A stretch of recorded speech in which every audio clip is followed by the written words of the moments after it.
une photographie peut suggérer n'importe quoi. La même photographie peut suggérer des choses différentes entre elle, vous et moi. On ne va pas la voir, on ne va pas la lire de la même façon. Donc l'objectivité, ça n'existe pas. C'est pas possible puisque ça passe par une subjectivité, celle du photographe. Donc une photo n'est jamais objective. Ça, c'est un leurre complet. C'est normal.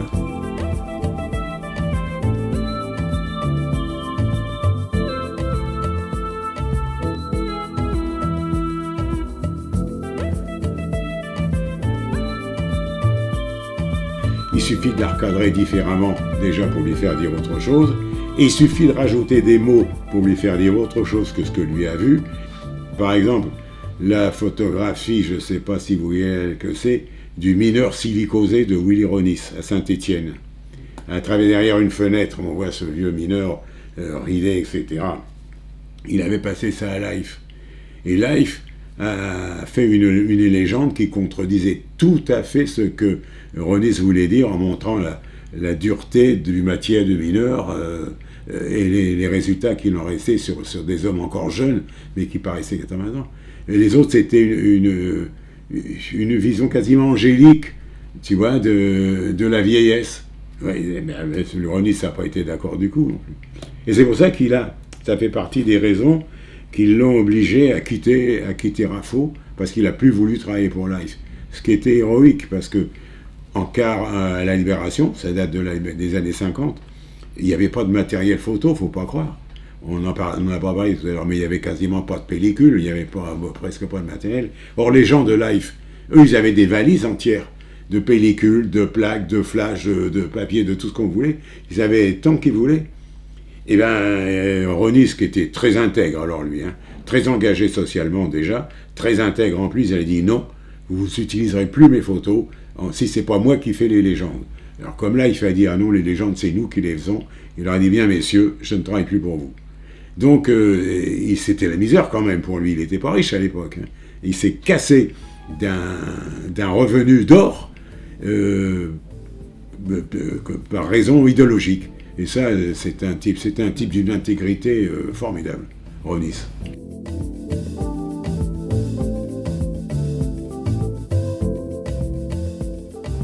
Jean-Claude, la première fois qu'on s'est rencontrés, c'était à Arles, aux Rencontres d'Arles, début juillet. Alors pas au tout début, puisque lui il a démarré ça en 71 dans la première équipe qui a créé les rencontres. Moi j'avais 11 ans à l'époque, mais c'était début des années 2000, et j'ai découvert que c'était lui le photographe de l'assassinat de Baltard, qui est sans doute la partie la plus connue. Et au fur et à mesure, on s'est retrouvés sur Paris, on a sympathisé, et puis j'ai découvert à la fois quelqu'un qui connaissait toute l'histoire de la photo et qui avait écrit des dizaines de livres et surtout qui avait une œuvre mais incroyable avec un nombre de séries impressionnant. Les 30-40 ont été créés par Roger Daulois en 1951 et c'était un photoclub, mais un photoclub déjà de gens qui étaient un peu à l'écart de ceux qu'on pouvait voir très vaguement dans les quelques revues de l'époque, qui étaient des revues bien classiques, qui étaient plutôt passionnés par le matériel et par la technique que par la culture et que la réflexion esthétique.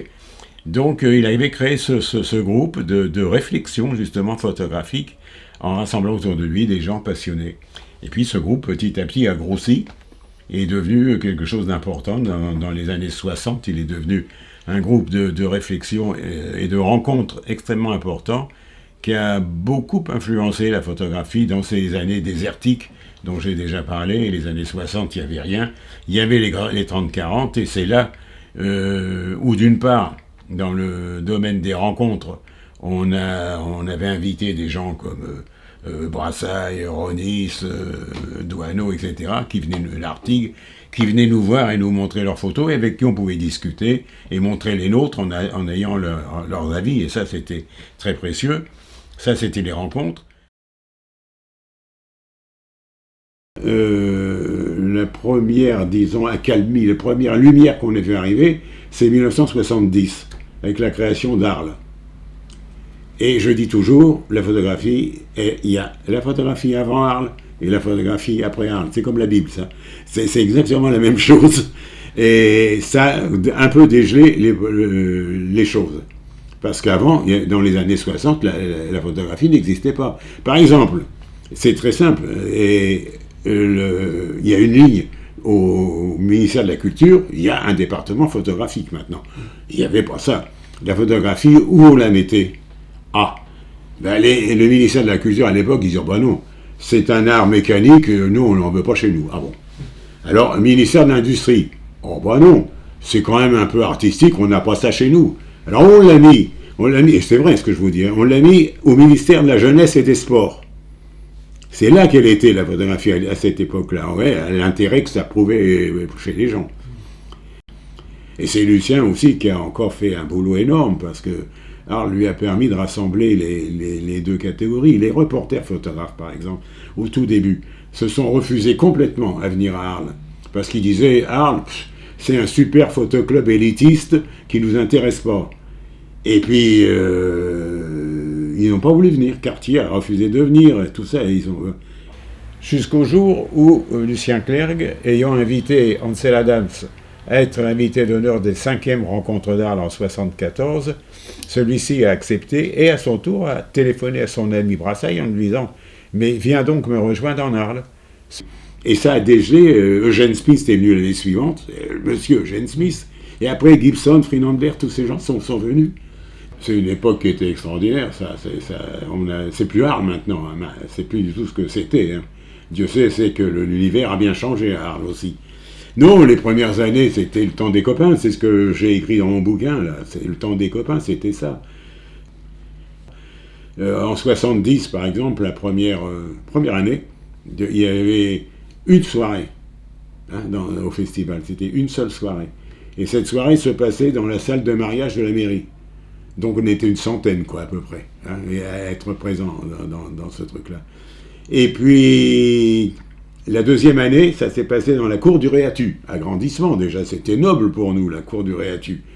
Et puis là, on s'est quand même retrouvé à pas mal de gens, parce qu'ils avaient entendu parler un petit peu des rencontres précédentes, encore que les rencontres précédentes ont intéressé qui, à l'époque?